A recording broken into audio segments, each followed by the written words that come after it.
એક છે ને નાની ચકલી હતી. શું હતું? કાળા કલરની હતી. કેવા કલરની હતી? એને દેવ ચકલી કહેવાય. શું કહેવાય? એ ચકલી હતી ને એ એકવાર દરિયા કિનારે બેઠી હતી. ક્યાં બેઠી હતી મીસુ? દરિયા કિનારે બેઠી હતી ને તો એને વિચાર આવ્યો. શું આવ્યો? એને વિચાર આવ્યો કે દરિયામાં આટલું બધું પાણી ક્યાંથી આવતું હોય છે? શું દરિયા દાદા કોઈને પાણી આપતા હશે? તો એને દરિયા દાદાને પ્રશ્ન પૂછ્યો. દરિયા દાદા તમે આ બધું પાણી તમારું છે આટલું બધું એ તમે કોઈને આપો છો? તો કે હા આપું છું ને. તો ચકલી બેન કે કોને આપો છો? તો દરિયા દાદા કે જો ઓલા ઉપર આકાશ ઓલા વાદળા દેખાય છે ને વાદળા ઉપર એને હું પાણી આપું છું.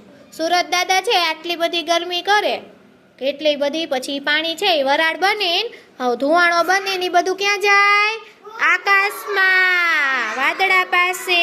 ક્યાં જાય? વાદળા પાસે. તો ચકલી બેન ઉડીને ક્યાં ગયા ખબર છે? આકાશમાં વાદળા પાસે ગયા. ક્યાં ગયા? વાદળા પાસે.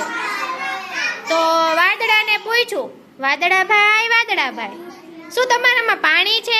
તો કે હા છે ને. કે જો અમારી અંદર તો આટલું બધું પાણી છે. તો ચકલી બેન કે એ પાણી તમે કોને આપો? તો વાદળાભાઈ શું કે ખબર છે? એ પાણી છે ને અમે છે ને ઓલો મોટા મોટા પહાડ હોય ને ત્યાં અમે જાય અને અમારું બધું પાણી વરસાવી દઈ. તો ચકલી બેન તો ઉડતા ક્યાં ગયા ખબર છે? પહાડ પાસે. ક્યાં ગયા? પહાડ હોય ને મોટા મોટા ડુંગર હોય ને પર્વત ત્યાં ગયા. તો ચકલી બેને એને પૂછ્યું. ચકલી બેને કોને પૂછ્યું? પહાડભાઈને પૂછ્યું. પહાડભાઈ આ જે વાદળા પાણી વરસાવે છે એ પાણી તમારી ઉપર થઈને તમે ક્યાં આપો છો? તો કે અમે એ પાણી ઝરણાને આપી છીએ. કોને આપી છીએ? ડુંગર ઉપરથી પાણી પડતું હોય ને એને ઝરણું કહેવાય. શું કહેવાય? ઝરણું. તો પછી તો ચકલી બેન ઉડતા ક્યાં ગયા? ઝરણા પાસે ગયા. ક્યાં ગયા? તો ઝરણાને પૂછ્યું ચકલી બેને કોને પૂછ્યું? ઝરણાને. તો ચકલી બેને પૂછ્યું ઝરણા તમે આ તમારું પાણી બધું કોને આપો છો? તો ઝરણા શું કે અમે આ બધું પાણી નદીને આપી છીએ. કોને આપી છીએ? તો ચકલી બેન ઉડતા નદી પાસે ગયા. કોની પાસે ગયા? નદી પાસે ગયા. તો ચકલી બેને નદીને પૂછ્યું, નદી માતા તમે આ બધું પાણી કોને આપો છો?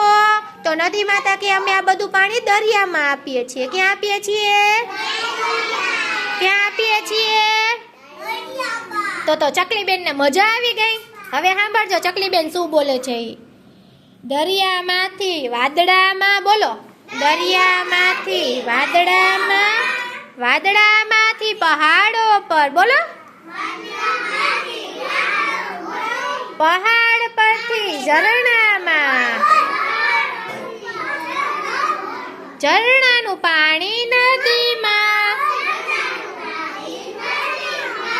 નદીમાંથી દરિયામાં, એમ દરિયાનું પાણી દરિયામાં.